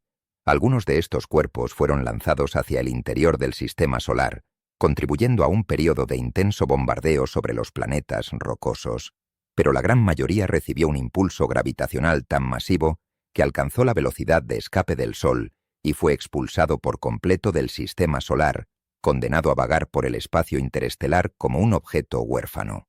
Las simulaciones por superordenador que modelan la evolución del sistema solar a lo largo de miles de millones de años han cuantificado la escala de este gran exilio. Los resultados son asombrosos. Indican que la región donde ahora se encuentra el cinturón de asteroides contenía originalmente una cantidad de material mucho mayor. Las estimaciones sugieren que había suficiente masa para formar entre 2 y 3 planetas del tamaño de la Tierra. La abrumadora mayoría de esta masa, más del 99.9% del material original, fue eliminada por la influencia gravitacional de Júpiter durante los primeros cientos de millones de años de la historia del sistema solar. Esta revelación resuelve de forma definitiva y elegante el problema de la masa. La razón por la que el cinturón de asteroides tiene tan poca masa hoy no es porque los restos de un planeta destruido se hayan perdido. Es porque Júpiter barrió la región y la dejó casi vacía antes de que un planeta tuviera la oportunidad de formarse. El cinturón que vemos hoy no es la totalidad de los escombros de una explosión, sino la minúscula fracción que, por suerte orbital, logró sobrevivir al exilio gravitacional. Este periodo de limpieza tuvo consecuencias profundas para todo el sistema solar. El bombardeo de planetesimales expulsados del cinturón contribuyó al periodo conocido como el bombardeo pesado tardío, una era de impactos cataclísmicos que dejó las cicatrices que vemos hoy en la superficie de la Luna y Mercurio. Paradójicamente, este caos también pudo haber sido beneficioso para la vida. Muchos de los planetesimales que se formaron en la parte exterior del cinturón, más allá de la línea de nieve, eran ricos en hielo de agua y compuestos orgánicos. Al ser lanzados hacia el sistema solar interior, algunos de ellos impactaron en una Tierra joven y caliente. Se cree que estos impactos de asteroides y cometas fueron una de las fuentes principales del agua de nuestros océanos y de las moléculas orgánicas complejas que pudieron haber sido precursoras de la vida. Así, la historia completa emerge. Júpiter, el rey de los planetas, impidió el nacimiento de un rival en su vecindad a través de un doble proceso. Primero, agitó gravitacionalmente la región, convirtiendo el proceso de construcción planetaria en uno de demolición. Y segundo, actuó como un portero cósmico, expulsando a la gran mayoría de los bloques de construcción de la zona. La verdad oculta del cinturón de asteroides es, por tanto, una historia de un potencial inmenso que fue frustrado y exiliado. Con el crimen ahora completamente resuelto, la investigación puede finalmente girar su enfoque. Si el cinturón no es un cementerio, y si lo que queda es solo una fracción de lo que hubo, ¿qué valor tiene este remanente? La resolución del misterio del cinturón de asteroides, con la identificación de Júpiter como el agente que interrumpió la formación de un planeta, transforma por completo nuestra percepción de esta región del sistema solar. Durante más de un siglo, el cinturón fue visto como un cementerio, un campo de escombros de una tragedia cósmica. Pero la nueva comprensión científica lo convierte en algo mucho más valioso. Si los asteroides no son los fragmentos de un planeta destruido, sino los bloques de construcción de un planeta que nunca fue, entonces ya no son ruinas, son reliquias. El cinturón de asteroides no es un cementerio, es un museo que alberga la colección de fósiles más prístina y antigua de nuestro sistema solar. Para entender el inmenso valor de este museo, es necesario considerar la naturaleza de los planetas que sí se formaron. Un planeta como la Tierra es un objeto geológicamente activo y procesado. A lo largo de sus 4.500 millones de años de historia, ha sido completamente transformado. Su interior se derritió y se diferenció en un núcleo, un manto y una corteza. El vulcanismo ha reciclado constantemente su superficie, cubriendo las rocas antiguas con nueva lava. La tectónica de placas ha arrugado, plegado y subducido continentes enteros. La erosión por el viento y el agua ha desgastado las montañas y ha llenado las cuencas con sedimentos. Encontrar una roca en la Tierra que sea un testigo inalterado del nacimiento del sistema solar es prácticamente imposible. Nuestro planeta, con su dinámica geológica, ha borrado eficazmente las huellas de su propio nacimiento. Los asteroides, por el contrario, son la antítesis de este proceso. Debido a que nunca se unieron para formar un cuerpo grande, la mayoría de ellos son demasiado pequeños para haber experimentado una diferenciación significativa o una actividad geológica interna. Han permanecido en su mayor parte como objetos inertes y congelados en el tiempo. Son los planetesimales primordiales, los mismos bloques de construcción que se unieron para formar la Tierra, Marte y los demás planetas, pero que en esta región quedaron a medio construir. Su composición química y su estructura interna son una instantánea casi perfecta de las condiciones que existían en la nebulosa solar hace 4.560 millones de años. Son cápsulas del tiempo que contienen los ingredientes originales del sistema solar. El estudio de estos fósiles cósmicos, tanto a distancia con telescopios como directamente a través de los meteoritos que caen a la Tierra, nos ha proporcionado algunas de las piezas de conocimiento más fundamentales sobre nuestros orígenes. En primer lugar, nos han dado la edad del sistema solar. La datación radiométrica de los meteoritos más antiguos, como el meteorito Allende, arroja una edad constante de 4.567 millones de años. Esta es la fecha de nacimiento de nuestro sistema solar, una edad que no se puede medir en las rocas de la Tierra porque las rocas originales ya no existen. En segundo lugar, nos revelan la receta original del sistema solar. El análisis de los meteoritos carbonáceos, que provienen de los asteroides de tipo C de la parte exterior del cinturón, ha revelado la presencia de agua en minerales hidratados y, lo que es más asombroso, de moléculas orgánicas complejas, incluyendo aminoácidos, los componentes básicos de las proteínas. Esto demuestra que los ingredientes para la vida no son exclusivos de la Tierra, sino que estaban presentes en los bloques de construcción de los planetas desde el principio. Sugiere que estos mismos asteroides, al impactar en una Tierra primitiva, pudieron haber sembrado nuestro planeta con el agua y los compuestos orgánicos necesarios para que la vida surgiera.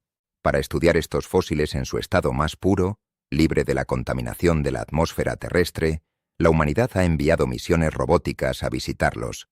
Misiones como NEAR Shoemaker, que orbitó y aterrizó en el asteroide Eros, y la misión Dawn, que orbitó los dos asteroides más grandes, Vesta y Ceres, nos han proporcionado imágenes y datos de una claridad sin precedentes. Y más recientemente, las misiones de retorno de muestras como la japonesa Hayabusa 2 y la estadounidense OSIRIS-REx han logrado la hazaña de aterrizar en asteroides lejanos, Ryugu y Bennu, recoger una muestra de su superficie y traerla de vuelta a la Tierra. Estas muestras de regolito prístino son el tesoro más preciado de la ciencia planetaria, permitiendo a los científicos analizar en laboratorios de última generación el material original del sistema solar. Por lo tanto, la verdad oculta en el cinturón de asteroides es una paradoja afortunada. El mismo evento que impidió la formación de un planeta en esa región, la influencia gravitacional de Júpiter, también creó una cápsula del tiempo. Al evitar que los planetesimales se unieran, Júpiter preservó para nosotros un registro invaluable del amanecer de nuestro propio mundo. El cinturón ya no es la historia de una tragedia, sino la de nuestra propia herencia. Es un archivo cósmico, y cada uno de sus millones de habitantes rocosos es una página que nos cuenta la historia de cómo se construyó nuestro hogar.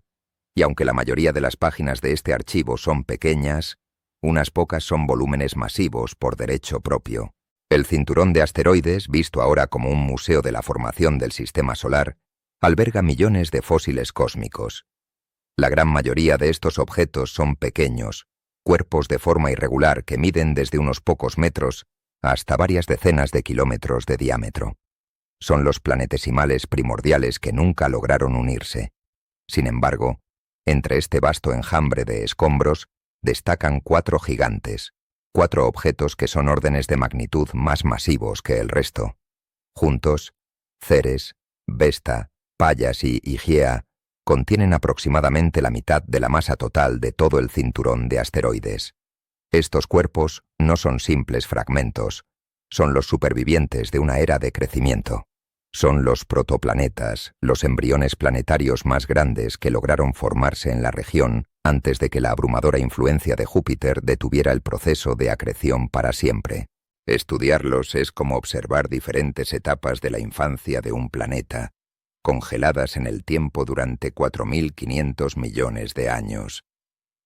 El segundo objeto más masivo del cinturón, y quizás el más revelador sobre la formación de los planetas rocosos, es Vesta. Con un diámetro de más de 500 kilómetros, Vesta no es una esfera, sino un cuerpo alargado, con forma de patata, que ha sido marcado por una historia de violencia. La misión Dawn de la NASA, que orbitó Vesta entre 2011 y 2012, transformó nuestra comprensión de este mundo. Reveló que Vesta no es una simple roca inerte. Es un cuerpo completamente diferenciado, un protoplaneta en toda regla. Esto significa que, en su juventud, Vesta fue lo suficientemente caliente como para que su interior se derritiera, permitiendo que los elementos más pesados, como el hierro y el níquel, se hundieran para formar un núcleo metálico. Por encima de este núcleo se formó un manto de silicatos y una corteza basáltica, de forma muy similar a la estructura de la Tierra, Marte o Venus. Vesta es, en esencia, un planeta en miniatura, un embrión planetario que nos muestra cómo eran los mundos rocosos en sus primeras etapas, antes de que crecieran hasta su tamaño completo. La característica más espectacular de Vesta es una cicatriz monumental en su polo sur, una cuenca de impacto gigante llamada Rea Silvia. Con un diámetro de 500 kilómetros, casi el mismo que el de Vesta, y una profundidad de 20 kilómetros, este cráter es el resultado de una colisión cataclísmica que ocurrió hace unos 1000 millones de años. El impacto fue tan inmenso que excavó profundamente en el interior de Vesta, arrancando y lanzando al espacio un 1% de su volumen total.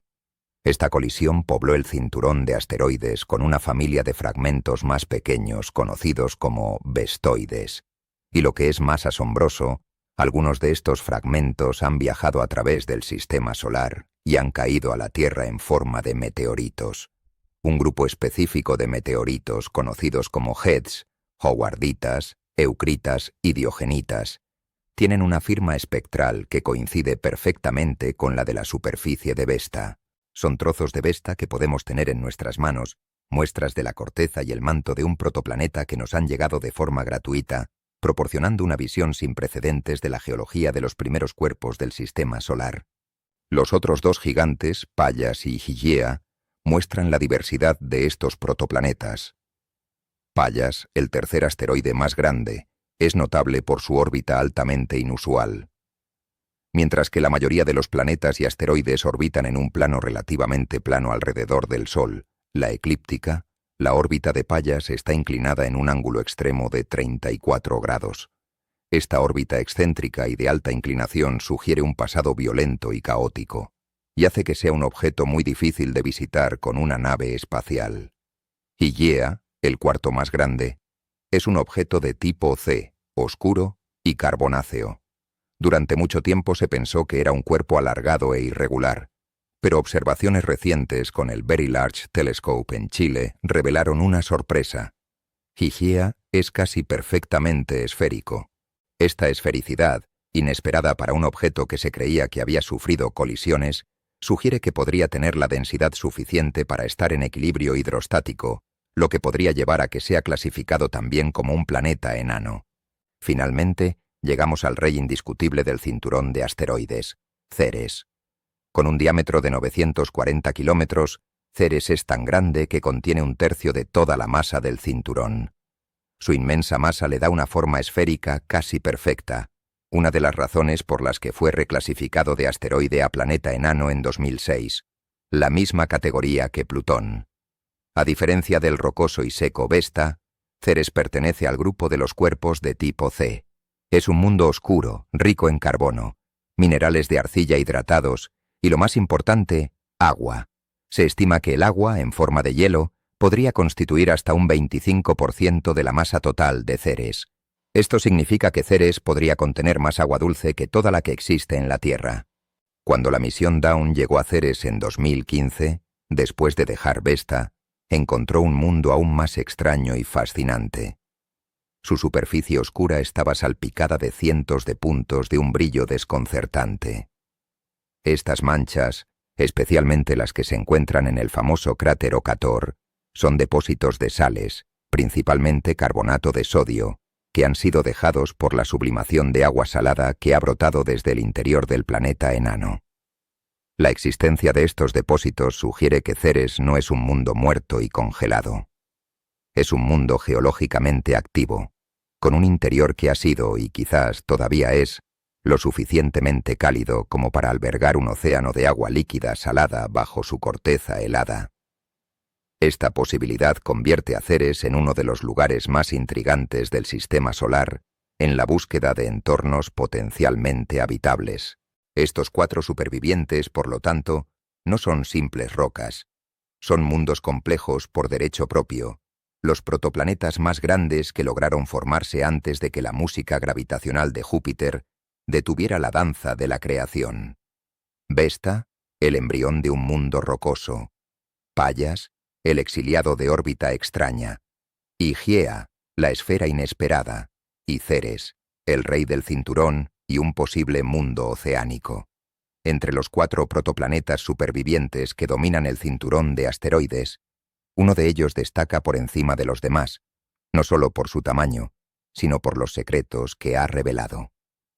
Ceres, el rey del cinturón, ha sido transformado por la exploración espacial de un simple punto de luz a uno de los mundos más intrigantes y potencialmente importantes de todo el sistema solar. La historia de Faetón ha sido reemplazada por una narrativa aún más cautivadora, la posibilidad de un vasto océano de agua líquida oculto en el lugar más inesperado. Durante más de 200 años después de su descubrimiento por Giuseppe Piazzi, Ceres fue poco más que el primer y más grande de los asteroides. Pero su estatus cambió en 2006, cuando la Unión Astronómica Internacional lo reclasificó como un planeta enano. Este cambio reconoció que Ceres es un mundo por derecho propio. Es lo suficientemente masivo como para que su propia gravedad lo haya moldeado en una forma esférica, un estado conocido como equilibrio hidrostático, una característica que comparte con los planetas. Sin embargo, el verdadero salto en nuestra comprensión llegó en marzo de 2015, con la llegada de la sonda espacial Dawn de la NASA.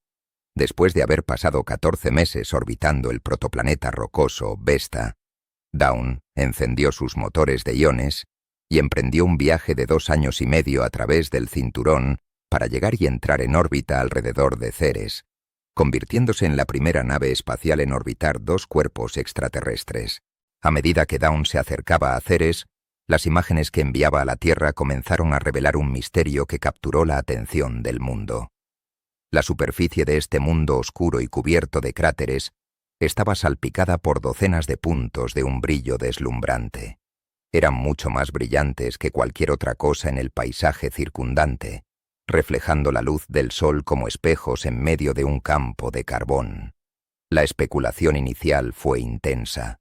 Podrían ser volcanes de hielo, conocidos como criovolcanes, o afloramientos de hielo de agua expuestos por impactos recientes.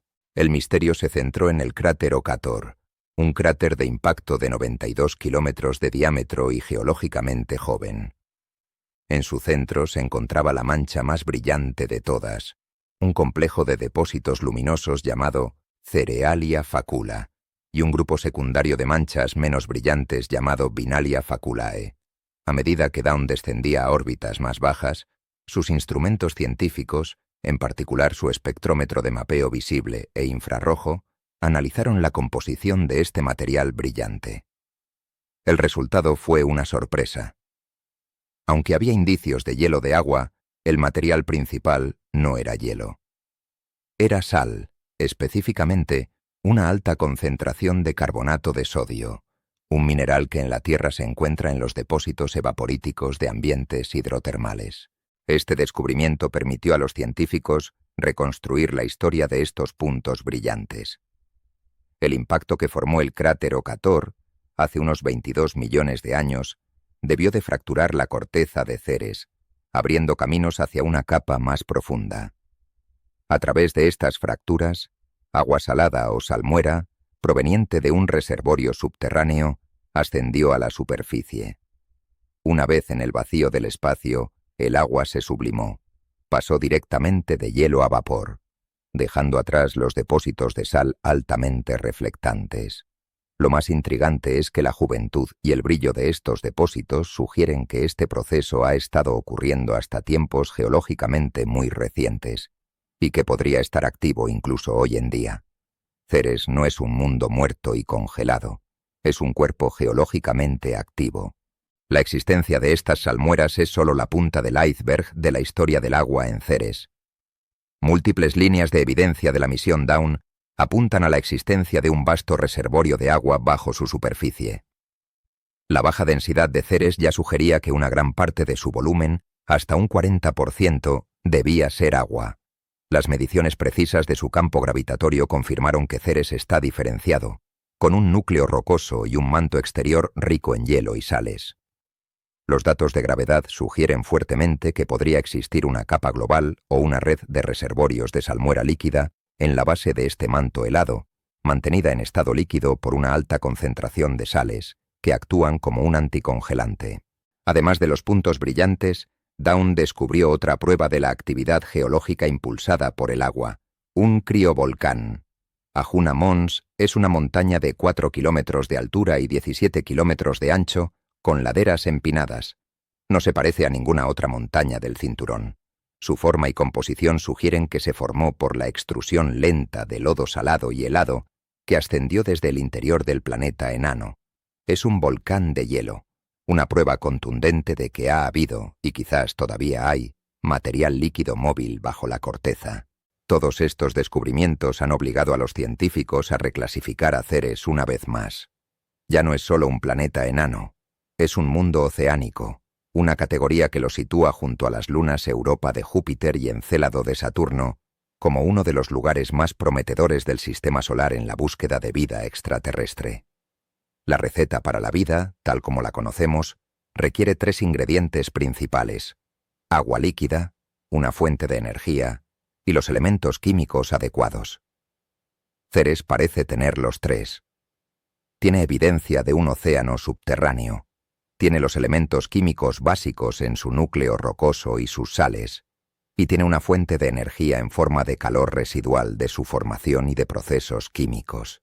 Esto convierte al océano oculto de Ceres en un entorno astrobiológicamente fascinante, un lugar donde la vida microbiana podría, teóricamente, haber surgido. La verdad oculta en el cinturón de asteroides, por tanto, resultó ser más profunda de lo que nadie había imaginado. No solo esconde la historia de un planeta fallido, sino que también alberga un mundo acuático, un oasis potencial en una región del sistema solar que siempre se consideró seca y estéril. El cinturón de asteroides, con su historia de una creación frustrada, y su tesoro de mundos en miniatura como Ceres, no es simplemente un objeto de curiosidad científica distante. Su existencia tiene un legado profundo y una relación directa y de doble filo con nuestro propio planeta. Es un eco constante del pasado caótico del sistema solar, que representa simultáneamente una amenaza latente para nuestra civilización y, al mismo tiempo, una de las mayores oportunidades para nuestro futuro en el espacio. Es, a la vez, una fuente de peligro y de promesas. La primera faceta de este legado es la de la amenaza. El cinturón de asteroides no es un anillo perfectamente estable y ordenado. Es un entorno dinámico y caótico, donde las colisiones y las perturbaciones gravitacionales de Júpiter continúan ocurriendo. Ocasionalmente estas interacciones pueden alterar la órbita de un asteroide y enviarlo en una nueva trayectoria hacia el sistema solar interior. Cuando la órbita de uno de estos objetos cruza la de la Tierra, se convierte en lo que se conoce como un asteroide cercano a la Tierra, o NEA por sus siglas en inglés. La inmensa mayoría de estos objetos son pequeños y no representan un peligro. Sin embargo, el cinturón principal es el principal reservorio que puede generar objetos más grandes, capaces de causar una devastación significativa. La historia de nuestro planeta está marcada por los impactos de estos objetos. El evento más famoso es el del impacto de Chicxulub, hace 66 millones de años. Un asteroide de unos 10 kilómetros de diámetro, cuyo origen más probable fue el cinturón principal, se estrelló contra la península de Yucatán, desencadenando un cataclismo global que provocó la extinción de los dinosaurios y del 75% de las especies de la Tierra. Este evento es el recordatorio más sombrío del poder destructivo que se esconde en el cinturón. Incluso a escalas mucho menores, el peligro es real. En 2013, un asteroide de solo 20 metros de diámetro, no detectado previamente, entró en la atmósfera sobre la ciudad rusa de Chelyabinsk. La roca explotó en el aire con una energía 30 veces superior a la de la bomba atómica de Hiroshima. La onda de choque resultante dañó miles de edificios e hirió a más de 1.500 personas. En respuesta a esta amenaza, las agencias espaciales de todo el mundo han establecido programas de defensa planetaria. A través de sondeos telescópicos como Pan-STARRS y el Catalina Sky Survey, los astrónomos escanean sistemáticamente el cielo cada noche, descubriendo, catalogando y calculando las órbitas de miles de asteroides cercanos a la Tierra. El objetivo es identificar cualquier objeto potencialmente peligroso con décadas de antelación, dándonos tiempo para actuar. Pero, ¿qué acción se puede tomar? Hasta hace muy poco, los métodos para desviar un asteroide eran puramente teóricos. Esto cambió en 2022 con la histórica misión DART de la NASA. DART, siglas de prueba de redireccionamiento de un asteroide doble, fue la primera demostración de la humanidad de su capacidad para alterar el curso de un cuerpo celeste. La misión consistió en estrellar una nave espacial del tamaño de una máquina expendedora contra Dimorphos, una pequeña luna de 160 metros que orbita a un asteroide más grande llamado Didymos. El objetivo no era destruir a Dimorphos, sino darle un pequeño empujón para cambiar ligeramente su velocidad orbital. El impacto fue un éxito total.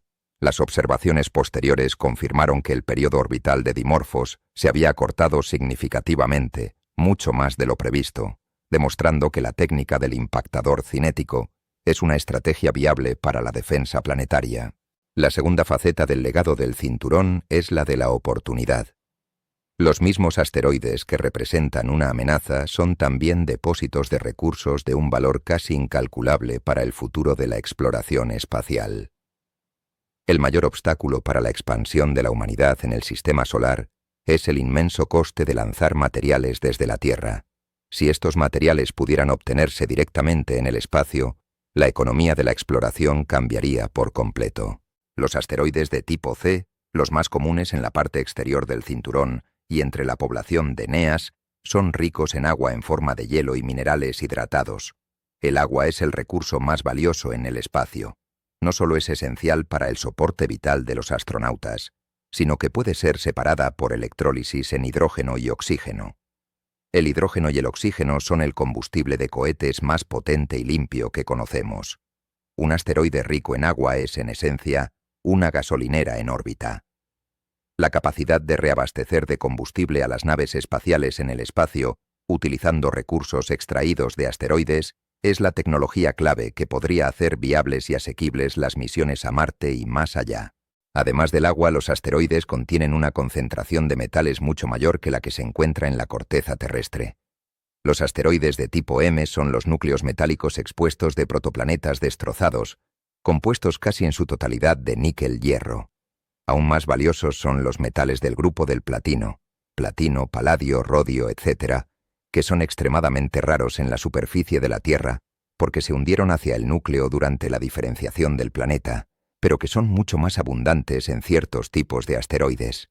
Estos metales son cruciales para la industria y la tecnología en la Tierra.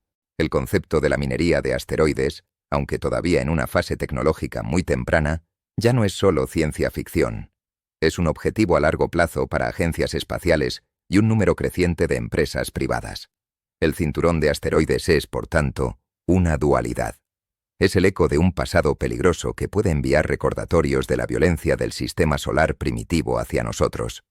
Y al mismo tiempo, es un vasto almacén de los materiales que podrían ser necesarios para construir nuestro futuro lejos de la Tierra. La investigación sobre la verdad oculta en el cinturón de asteroides llega a su conclusión.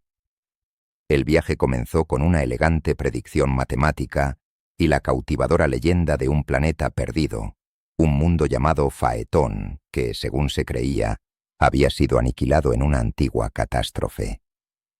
Esta idea de un asesinato cósmico dominó el pensamiento astronómico durante más de un siglo, convirtiendo al cinturón de asteroides en la escena de un crimen, un campo de escombros que guardaba el secreto de una tragedia. Sin embargo, la ciencia, en su búsqueda metódica de pruebas, ha desmantelado este mito pieza por pieza, revelando una historia que no es de destrucción, sino de una creación frustrada. La evidencia forense es irrefutable. El primer golpe a la teoría de Faetón fue el problema de la masa. La contabilidad cósmica demostró que todos los fragmentos del cinturón juntos no suman ni una vigésima parte de la masa de nuestra Luna, una cantidad insuficiente para haber formado un planeta. El segundo golpe fue la evidencia química. La clara gradiente de composición, con asteroides rocosos en el interior y asteroides carbonáceos en el exterior, contradecía la idea de los restos mezclados de un único cuerpo diferenciado. Finalmente, la prueba definitiva, las huellas dactilares del verdadero culpable, se encontraron en la propia estructura del cinturón. Los huecos de Kirkwood, zonas vacías que se corresponden perfectamente con las resonancias orbitales de Júpiter, demostrando una influencia gravitacional constante y esculpidora a lo largo de eones. Con el caso de Faetón cerrado, la verdad oculta emerge con claridad. El cinturón de asteroides es un planeta fallido. Su historia es la de una guardería planetaria que fue saboteada desde el principio por su vecino más masivo. Júpiter, el primer y más grande de los planetas, actuó como un disruptor gravitacional. Su inmensa presencia agitó las órbitas de los planetesimales, acelerándolos a velocidades en las que sus colisiones se volvieron destructivas en lugar de constructivas. No solo impidió que los ladrillos se unieran, sino que procedió a expulsar a más del 99% de ellos de la región, dejando atrás el escaso remanente que observamos hoy. Sin embargo, esta nueva comprensión transforma el cinturón de asteroides de un lugar de tragedia a un lugar de un valor científico incalculable. Lejos de ser un cementerio, se ha revelado como un museo prístino de la formación del sistema solar. La interrupción de la formación planetaria en esta región fue una bendición para la ciencia. Al no haberse unido en un único cuerpo geológicamente activo, los asteroides han permanecido como fósiles casi inalterados del disco protoplanetario de hace 4.500 millones de años. Son cápsulas del tiempo que contienen los ingredientes originales con los que se construyeron la Tierra y todos los demás planetas. Su estudio nos permite leer las primeras páginas de nuestra propia historia cósmica, páginas que en nuestro propio mundo han sido borradas por miles de millones de años de actividad geológica. En estos fósiles encontramos la edad de nuestro sistema solar, los compuestos orgánicos que pudieron haber sembrado la vida en la Tierra y un mapa físico de las condiciones de la nebulosa solar primitiva. En sus habitantes más grandes, los protoplanetas supervivientes como Vesta, vemos los embriones congelados de los mundos rocosos, y en su rey, el planeta enano Ceres, descubrimos la sorprendente posibilidad de un mundo oceánico oculto, un entorno potencialmente habitable en un lugar que siempre se consideró desolado. El legado del cinturón es, por tanto, una dualidad. Para la humanidad, representa tanto el pasado como el futuro. Es un recordatorio de la naturaleza violenta y caótica de la formación planetaria y una fuente latente de la amenaza de impactos que dieron forma a la historia de la vida en la Tierra. Al mismo tiempo, es un vasto depósito de los recursos, el agua y los metales, que podrían ser la clave para la expansión futura de la humanidad en el sistema solar. Así, el espacio entre Marte y Júpiter no está vacío, ni está lleno de las ruinas de una catástrofe. Está lleno de una promesa incumplida. Es el monumento silencioso a un mundo que pudo haber sido, pero que nunca fue. Su historia es un recordatorio de que la existencia de un planeta como la Tierra no es una certeza, sino el resultado de un delicado equilibrio de fuerzas, una afortunada casualidad en la gran y a menudo implacable arquitectura del cosmos. El cinturón de asteroides no es la historia de una muerte, es la historia de un nacimiento que fue impedido, dejando atrás solo piedras dispersas para narrar su silenciosa historia.